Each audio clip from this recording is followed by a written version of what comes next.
instead of official histories, I really like kind of more like rumours or myths or kind of histories that have the potential to slip away. I've got a whole bunch of ballet books from when I was studying, and I was just flicking through one and came across the costume for a Mourner costume and was just like instantly struck by it, and it, just its really abstract graphic nature. And it's the costume that was designed by Matisse.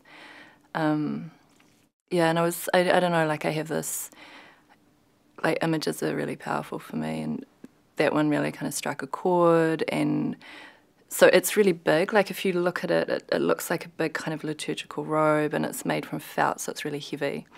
So my next question, I was just curious as to how the body would move in a costume like this, because, you know, usually costumes for dance are made to enhance the body or give the dancer freedom. And this one was definitely, I mean, I like the idea that an artist has made a costume and gone, I'm going to completely take over the body.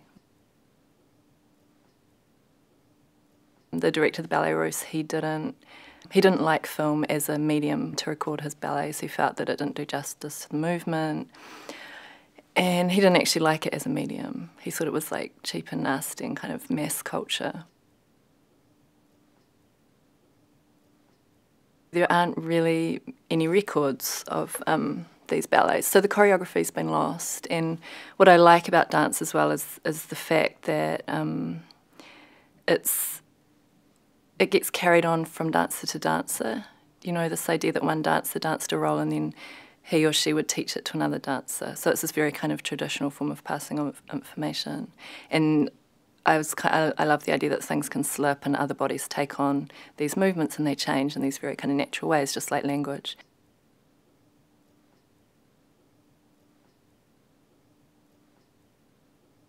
So I remade the costume, and then I got in contact with Benny, and it's the first time I've worked with somebody else. And I basically gave him the costume and said, make a piece around the costume. When you watch the piece as well, what I really like with the costume is it kind of slips between sculpture and flat image. It's incredibly flat. So I gave Benny the music, and halfway through he's like, the music's not working for me. And it was this kind of interesting conversation, because it became we started then talking about narrative and stripping the piece back to just this exploration of the costume. So hence the decision to do it in silence. But then there's a streak in me that kind of, I don't know, there's a piece in the ballet that is really beautiful and quite evocative. And I kind of disregarded him slightly, and there's a segment where the music comes in just for like a very short amount of time.